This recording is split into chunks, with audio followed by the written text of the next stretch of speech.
once again, golf fanatics, Billy Ho back again. New PGA season. We're starting the fall swing, our first event.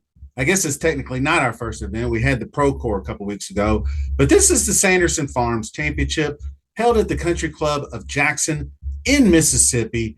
This is the first official fall event for me. This year's field, mixed season of veterans and rising stars. We're going to have new Corn Ferry guys to go over. I probably won't touch on them too much today. This is just going to be a general preview, course overview, and we'll look at some players and some stats on Fantasy National, which is the go-to place for all your stats, your models, and all that kind of good stuff. So defending champion Luke List is going to show off those ball striking skills again. But is it time for Henrik Norlander to finally break through? We are going to take a look at the golf course right now. Country Club of Jackson, par 72, classical, 7,461 yards, 5 holes with water in play. The fairways are mainly Bermuda grass. The rough is Bermuda grass, which is significant. It does have some of that Zeon Zoysia grass in the rough as well, 2 inches, which is going to be, which would be a problem if you were to find it. I think the fairways are fairly generous on average, 29, 35 yards wide, depending on how far you're hitting it. The greens are 6,200 square feet on average.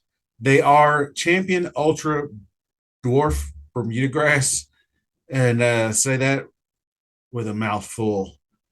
So, what we're looking for, distance off the tee, Cam Champ, Luke List, guys like that hammer it off the tee with precision iron play, like Luke List, one of your better ball strikers around.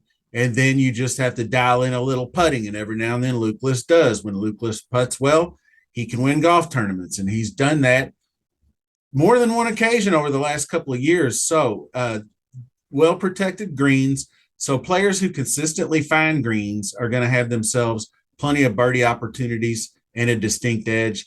Putting, this is going to be some of the best, and players say it themselves, Bermuda grass greens, the smoothest, purest that they'll get almost all season long.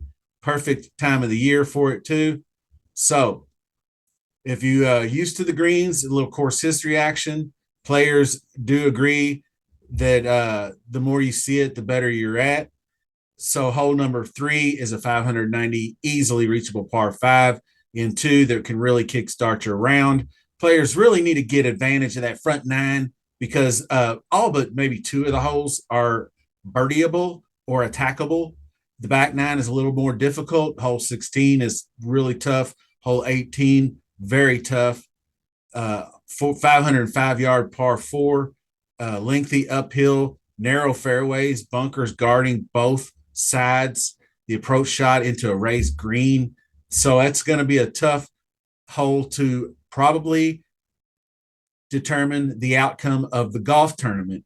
Now I want to jump over to Fantasy National, and we're going to take a look at some stats. So as I was mentioning before, this is the scorecard, and you can see all the green. There's 2 tough holes. 6 and 7 are pretty tough. Number 2 and number 5. But most of these have 20, 21%. That's the par 5. This is a tough par 5, though. You can see only 26% birdie rate. So mastering these long par 5s, that's why distance is so important. 612 yards, and it's not elevation or wind aided. Well, it might be wind aided, but looking at the weather, it looks pretty calm all next week. So you're not going to get a lot of help unless it's just a little bit of wind behind you. But anyway, you can see that you hit the back 9 and you already start with a tough long par 3. Then you got a tough par 4. And then you got the first and the third ranked holes on the closing drive here. So a couple of 20%ers in the mix. And then you have your par 5s on the back. But decently tough sledding, though. And this is our top 10 finishers. You can see little around the green. Putting is going to be very significant. Now, strokes gained off the tee obviously is down because everybody just bombs it out here, and it's going to go into more of the approach game and putting. wedge game, lots of 100 to 150 yard shots that we're going to be taking. Here's the approach shot distribution. Right here, you can see well above average on the 100 to 125, a little above average on 125 to 150, but well below average on the longer irons. 200 plus is always going to be that way because of the par fives. And you can see batted average everywhere else. So when we get over to models, I'll show you what I did with that here in just a second. But I wanted to get to a little bit of course history and go over this. You can see accuracy's way down, distance is up. Scrambling will be a little more prominent because guys won't be hitting as many fairways with trying to get off distance wise. But 6,200 square feet, pretty generous greens. So your greening regulation percentage is going to be up a little bit. So that's where you see all that. And then up here, we can see ball striking versus short game, about the same. So tournament history, this is just where you're going to get, I always sort it by strokes gained total. Obviously, Henrik Norlander's just been knocking on the door since he missed his cut back in 2020. I'm not sure if how far it goes back beyond that for some of these players, but I mean, a top five, T4, 24th, T2. So he finished in a tie for second behind Luke List last year. CT Pan, he's been in some decent form lately, and he's always had good results here. Little struggle bus in 2023, but pretty consistent in 3 of the 4 years. Players like Higo, Peter Malnati have consistently made cuts. Then you start panning down and you see the winners. Luke List, Griot usually makes cuts here. He did miss the cut here last year, but he's usually generally a solid cut maker. Yeager, we'll get to Steven Yeager in a minute, as players that I will be targeting. Now, going down a little further, you got Matt McNeely, who hasn't played here in a couple of years. Lee Hodges making cuts. You can just see the guys consistently and inconsistently. And as we get down, obviously, these are look how many guys that are in this field that are blank that haven't played. And these are going to be a lot of new faces. You got your Jacob Bridgmans and your Patrick Fishburns and Joe Highsmith is another guy I was looking at a little bit. Hisatune, all these guys. Messner, we've looked at him and people have played him. Thor Bjornsson is another one. And then you got down here guys like veterans like Cole, who ought to be very good as far as his short game and putting goes. He's not great off the tee, though. I think that's where he probably suffers a little bit around this golf courses because he's not long and he's not super accurate either. But he makes up for it with good iron play and a great short game, and he makes a lot of putts. So that's how you can get it done. Now, down here a little further, you can see a few cut makers, but there's a lot of guys losing strokes.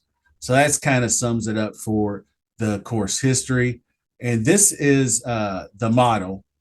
And basically, it's just I just plugged in last 50 because I wanted to kind of do more of a reset instead of recent form. I wanted to do a long-term form on these guys just to get an idea on who's playing well and who's not. Obviously, Keith Mitchell has been good at everything for a long time, except with that putter.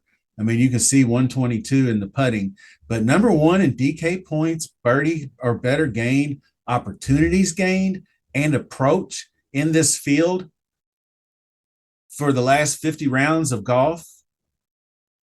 That's a guy, I'll just click the star there, but he's the guy you definitely want to keep an eye on. Johnny Vegas, recent winner, huge striker off the tee. He's another guy putter challenged. So those are really the only two flaws in both of those guys is the putting as far as my model goes. I wanted to just get a little bit of just a basic kind of model in here. Bogey avoidance, obviously. And then you need opportunities, you need DraftKings points, you need birdies. So all that stuff goes into play. Obviously, the par fives are going to be huge. So I went with 450, 500 on the par fours, but that can change. There's a lot of 400 to 450. That was just probably left over from my previous model, to be honest with you, but it is what it is.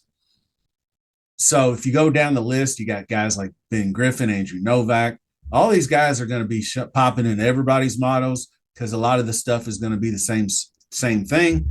So basically, what I wanted to look into are players that might not be in the best of form, which are guys like Steven Yeager. And Yeager is a guy that can putt the ball really well. I'm not really sure where he ranks in this model. So just bear with me just for a second and we'll just find him.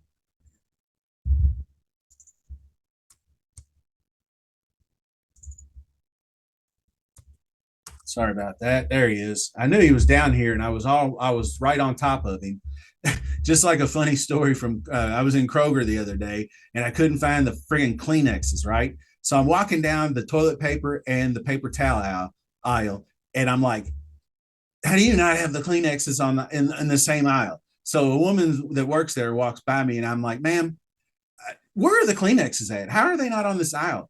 And she said, "Well, think about it for a second." And then she's kind of looking at me funny. And she said, "Well, we've had rearranged the store a lot, but I think if you just turned around," and literally right behind my head, I turned around and there was the Kleenexes. They had somehow just blended them in with this little 5 foot aisle right in between the toilet paper and the paper towels. And I felt like such an idiot, but I laughed it off. She laughed it off, and we move on. But just a little quick anecdote in these guys. If you play certain guys, I guess you'll need to bring some Kleenexes because they're either going to make you sneeze or they're going to make you cry. So Yeager is like they call him Jaeger bombs for a reason. Bud Colley's another guy that are down here in these models. Bo Hostler, uh, I believe another guy, Griot's another dude, ball striking, fairways and greens. All he needs to do is putt. Adam Svensson, I don't think will go overlooked, an accurate iron player, because he finished really well at Procore. And that's definitely not what we're looking to see as a chalky Svensson, because chalky Svenssons don't make cuts. But see, you see where he ranks in the model. So a lot of these veteran guys are probably not going to rank all that high in the model. Now this is the long term, so I'm not. A lot of people are probably going to do more recent form, things of that nature. Like Rico Hoey, I don't know. Some of these are going to be guys that I ignore, but Novak Nation, a lot of people. He's a very popular player, so I might do the old no lineup and do Norlander Novak together in a lineup. So looking for that. Charlie Hoffman, Charlie Hustle is always a guy that shows up in the fall to play well. Tons of guys down here, but the mixed condition model I wanted to show you guys before we move over and on out of here is I just did a real quick strokes gained putting for the last 24 on Bermuda. That's total. And then I did time restraints the last 2 months. This is more recent form. So this is wedge play for the last 2 months. And then I just did overall driving distance for the last 50 rounds to see where these people are landing. Obviously, Eric Cole doesn't show up in the driving distance, but he's really good with the wedges. And he's obviously a great putter. So he ranks out number one in the model. But then you got like a Patrick Fishburne who's never played here before. So we don't really know how he'll do. But he's definitely a guy that ranks very high in all models. So once you get this model done, then you're over here and you see you got MCM rank. So that's your mixed condition model. So now you can start looking for guys that meet both criteria. JJ Spawn, he's playing a lot better. I'd like to see what he was up to in the Procore. I think he played pretty well. Well, 26th, I wouldn't call that well, but green across the board. I mean, this goes back to Wyndham. He finished the season really good, and green across the board, I'm okay with. He's usually a better iron player than that. So then you start going, okay, let's look at Sanderson, and then you see awful last year. So this is kind of the guy that you would say, okay, people might shy away because of the course history. So that's just basically up to you as far as that kind of thing's concerned. But then when you get way down here to when pricing comes out, don't forget to join the Billy Ho contest. So this is about all I had to show you anyway. So we're going to stop it there. I didn't want to take too long. All I can say is best of luck this week anyway. But guys like Norlander, I said Novak Nation, my dude, Homeless Hubs, Mark Hubbard, ride some past success here. So, like I said, don't forget to join the contest this week. We're not getting nearly as many in here as I want to. You can find it on DraftKings. I'll post it as soon as it's out. I'll post it in the comments section and pin it so you can't miss it. So, if you're watching the video, join the contest. You got to be playing on DraftKings because a lot of this is all about DFS and other platforms as well. But while you're at it, click that subscribe button right now if you haven't done so. Much appreciate that. Click the like while you're at it. Leave me a comment. Let me know where you're at this season as far as golf is concerned. Are you planning on playing any one and dones? I think I might do a one and done for our guys in my Discord. Not really sure how we'll do that. I might just make a $50 one or something like that. I don't think I'll do teams this year. Me and a guy teamed up last year, and and it was neither of our faults, really. It was just kind of a communication thing, and we just really couldn't settle on good guys, and we didn't have really a good game plan ourselves as far as season-long game plans. We were just kind of doing it week to week, and that's really no way to play one and done. You really need to have some kind of game plan in order to succeed better than that. So anyway, thanks for joining me. Best of luck. Till next time, see you soon.